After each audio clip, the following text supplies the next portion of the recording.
ഞാൻ ഡ്രമ്മിൽ നട്ടൊരു കാട്ടിമൂൺ മാവാണിത്. എൻ്റെ ഒരു പ്രശ്നം നട്ട സമയത്ത് അതങ്ങനെ നിൽക്കുകയായിരുന്നു. അപ്പോൾ ഞാനിവിടെ പ്രൂൺ ചെയ്ത് കൊടുത്തപ്പോൾ ഉഷാറായിട്ട് വളരുന്നുണ്ട്. ഇത് നമ്മളെ കാലാപ്പാടിയാണ്. അത് റീപ്ലാന്റ് ചെയ്തിട്ട് 1 മാസം ആവുന്നുള്ളൂ. ഇതിട്ടേക്കൊന്നും വരുന്നുണ്ടല്ലേ, അതായത് ഞാൻ പ്രൂൺ ചെയ്യണം കരുതി നിൽക്കുന്നു.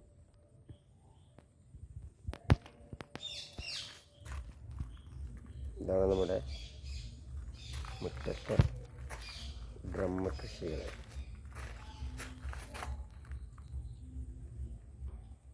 ഇനി ഇത് ഡ്രമ്മ് നല്ല കളർ പെയിൻ്റ് അടിക്കാൻ ഉണ്ട്. അപ്പോൾ അതായത് മഴക്കാലം കഴിയട്ടെ.